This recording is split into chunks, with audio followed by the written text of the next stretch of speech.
Is religion to blame? Early 18th century cleric and author Jonathan Swift wrote, "We have just enough religion to make us hate, but not enough to make us love one another." Many have argued that religion is in fact a force for division rather than unity. But not everyone agrees. For example, consider the conclusion that was reached by a group of researchers at the Department of Peace Studies at Bradford University in the United Kingdom.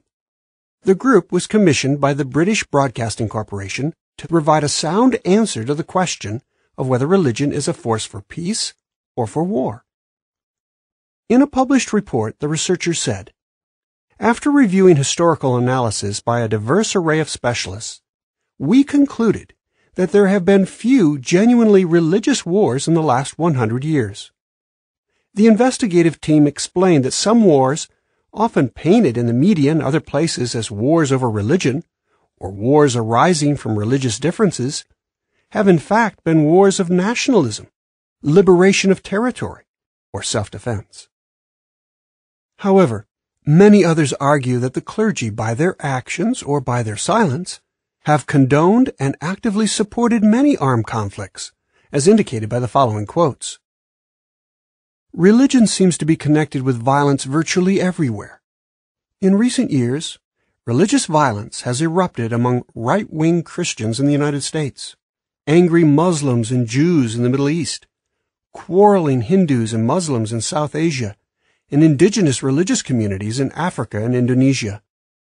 The individuals involved in these cases have relied on religion to provide political identities and give license to vengeful ideologies. Terror in the mind of God, the global rise of religious violence."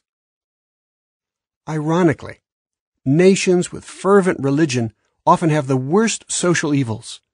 The saturation of religion has failed to prevent the severe crime level. The evidence seems clear.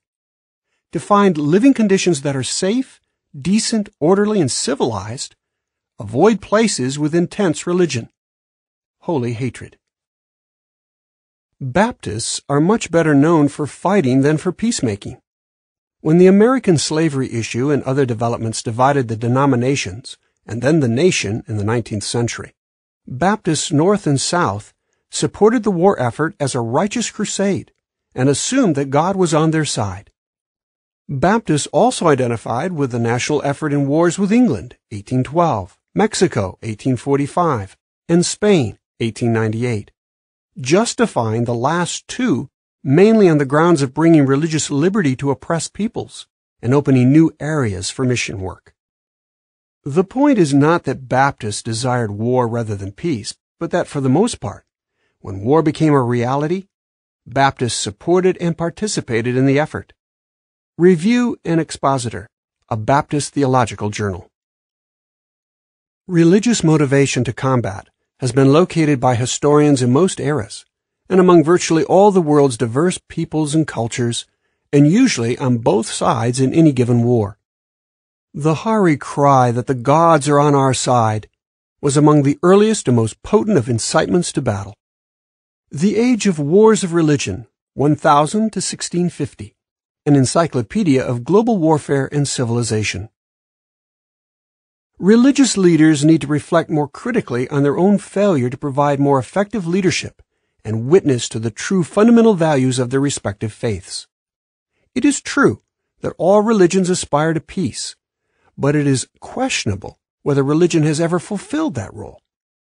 Violence in God's name, religion in an age of conflict.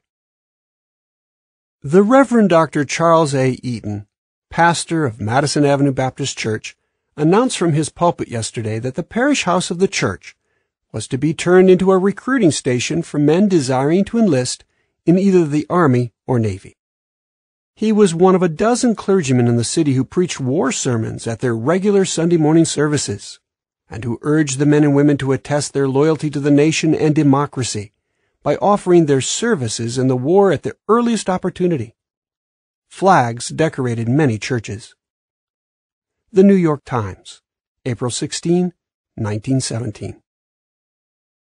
Throughout history, the clergy of all the major religions of Christendom, Catholic, Orthodox and Protestant, have provided an endless supply of priests and chaplains to raise the morale of the troops and pray for the dead and dying on both sides of any conflict.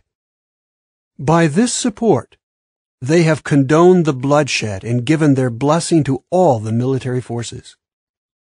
Some might still argue that religion cannot be blamed for warfare. But the question is, has religion succeeded in any of its efforts to unite mankind? End of article.